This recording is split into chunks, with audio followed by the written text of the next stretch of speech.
Kakati ngenda mu mawulire gaffe agafa mu Buganda.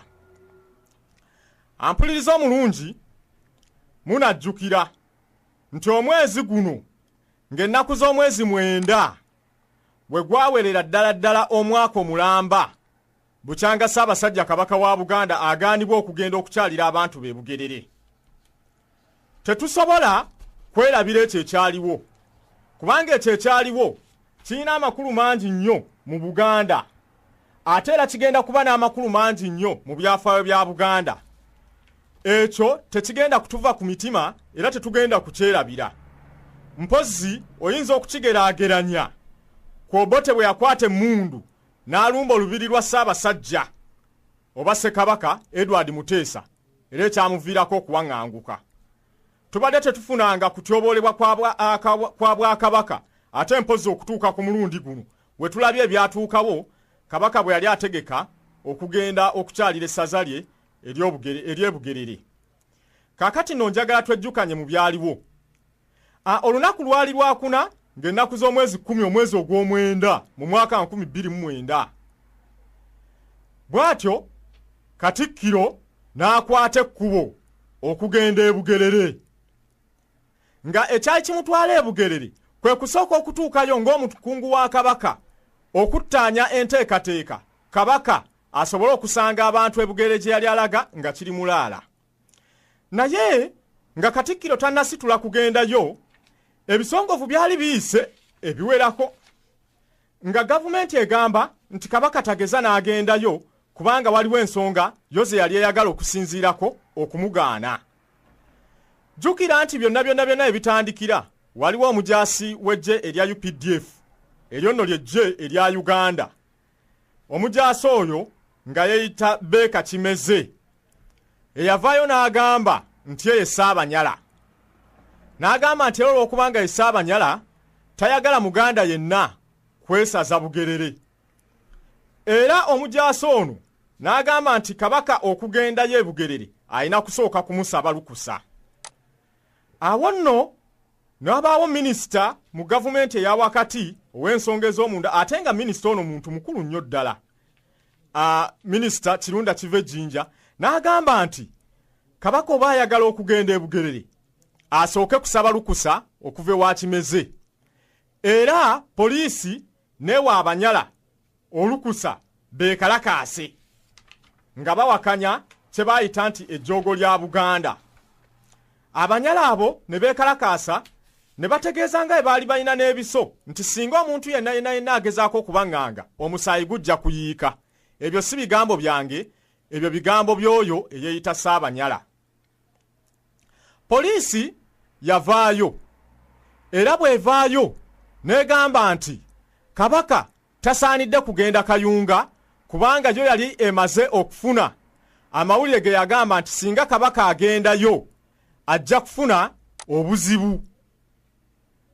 Bw'atyo n'agaanibwa okugenda. Mpozi waliwo eddoboozi lino liyinza obutawulikika bulungi naye nja basaba kubanga lye tulinawo munyigirize nga emusobola muwulirize omukulu akulira poliisi ng'agaana Kabaka okugenda e Kayunga bw'ati bwe yayogera. Uganda Police, in execution of its responsibility as stipulated by Article 212 of the Constitution, has decided that it is unwise and a security risk for His Highness the Kabaka of Uganda to visit Kayunga district. Mumuwulidde oyo ne Kale Kaihura akulira poliisi ya Uganda agamba nti poliisi ya Uganda okusinziira ku buyinza obugiweebwa mu ssemateeka wa Uganda obwesigamiziddwa ku kawaayiro 212 oba Article 212 eya Constitution ya Uganda nti yali emaze okukizuula nti singa Kabaka agenda e Bugerere kijja kuba kikyamu. N'olwekyo ne bagamba nti bonga poliisi bamukoze eki bamuyimirizza tasaanidde kugenda Kayunga. Kati no ebyatuuka awo Katikkiro n'agamba nti nze ndi muweereza wa Kabaka kansooke ngende e Kayunga ndabe embeera nga bweri. Katikkiro bw'ayimuka okugenda e Kayunga bw'atuuka ku mugga Ssezzibwa awo we yasanga ab'amagye nga bali wamu n'abapoliisi ne bamuyimiriza era ne bamusikaasikanya nga bamuwaliriza okuddayo e Kampala gye yali avudde. Amaloboozi tugalina bino bye byali ku mugga Ssezzibwa ku lunaku olwo biwulirize.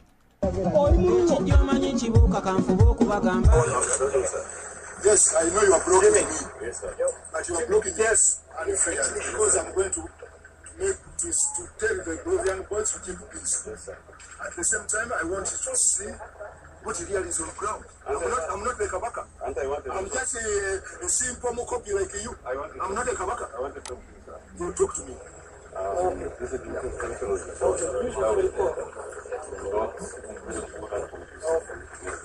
me as a Katukiro has no problem. You can speak to anybody. Yes, but I would say the intelligence information down there, you know, is not indicating that it's there.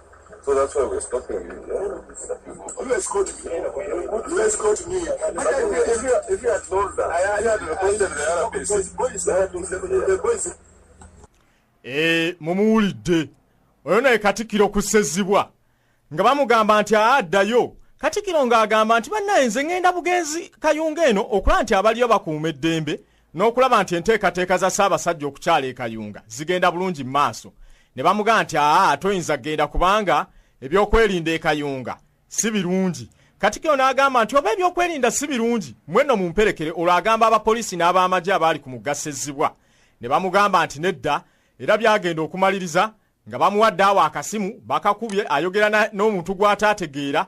Oluvannyuma ne bamuzza mu mmotoka ye ne bamugamba nti likwate otambule nga ozivuga ozizzaawa ozizzaayo e Kampala gy'ova. Kati nno amawulire ago bwe gatuuka ku bantu mu Kampala abantu ne bataamuuka ne bagamba nti nedda Ssaabasajja Kabaka wa Buganda tayinza gaanibwa kutambula kugenda gy'ayagala era ne Katikkiro we tasobola kugaanibwa. Akavuvungano kaaliwo kangi abantu ne batandika okulwanagana ne poliisi. Kigambibwa nti okulwanagana okwo kwatandikiraawo ku katale wa Kisekka naye kagenda okumaliriza nga kasaasaanidde mu Kampala mwonna, kagenze mu bitundu bya Uganda ebyenjawulo, kaako Mityana, kaako Masaka n'ebifo bingi nnyo nnyo ddala. Kagenda okumaliriza okuggwa ng'abantu bangi bafudde. Batugamba nti bali 27 gavumenti bwetugamba weewaawo ng'ate eriyo abantu abagamba nti abaafa baali wakati wa 3 na 4. Ogwo gwo omuwendo si mutongole naye ng'omuwendo omutongole tugambibwa nti abantu abaafa ku olwo baali abantu 27. Naye nga mpuliriza omulungi ku bantu bano bonna abaafa 27 teri yafa Kikonde, teri yafa Miggo, bonna baakubwa masasi. Kaakati bw'olaba nti abantu battibwa masasi simanyi oba babakuba amasasi baali bantu ba bulijjo obanga baali bantu b'amagye. Naye nze ndowooza nti abakozesa emmundu babeera bateekwa kuba baaki babeera bateekwa kubeera nga bantu ba gavumenti kubanga emmundu tezibeera na buli muntu. Emmundu zibeera n'abakuumi ba gavumenti. Naye akulira poliisi omukulu Kale Kaihura ye yagamba nti abapoliisi twabaganya okukozesa amasasi. Kati ekyebuuzibwa abapoliisi yagaanibwa okuba amasasi olwo bo abattibwa amasasi baavaawa. Bw'ati omukulu wa poliisi Kale Kaihura bw'ati bw'ayogera ng'ayogera ku by'abantu ne poliisi obutakubwa amasasi. Uganda police in execution of to minimize the likelihood of serious injuries from gunshots or escalation of violence. I have directed the officers involved in maintaining law and order, the ones on patrol, whether foot or on wheels, not to use lethal force, specifically firearms, to disperse unarmed civilians and lawful assemblies. Because it's not necessary. Kaakati oyo ye mukulu Kale Kaihura agamba nti nze ndagidde abapoliisi obutakozesa mundu era obutakuba bantu masasi kubanga tekyetaagisa. Ate nno tetwakomaawo. Kale Kaihura abeera yakwogera oluvannyuma n'omukulembeze eggwanga ennyini Yoweri Kaguta Museveni naye yavaayo era ng'ayogera ku kya poliisi okukozesa emmundu okuba abantu. Bw'atyo omukulembeze w'eggwanga ye bwe yayogera. Ebyo byonna tukyali mu akakeediimo akaaliwo oluvannyuma lw'okulemesa kabaka okugenda e Kayunga. Bw'atyo omukulembeze w'eggwanga bwe yayogera. Should be informed that we have scrutinized the police and riot procedures, and the following will be the rules of engagement.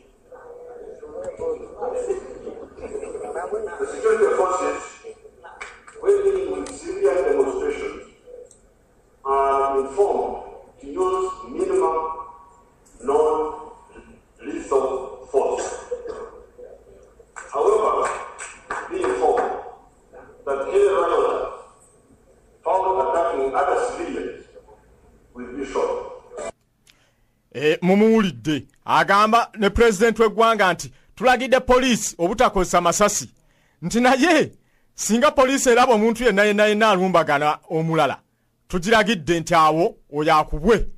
Kaakati nno simanyi oba abantu bano 27 baali balumbagana bannaabwe naye nga abo 27 entamu ezaabwe etwogerera zo zaavuunikibwa dda.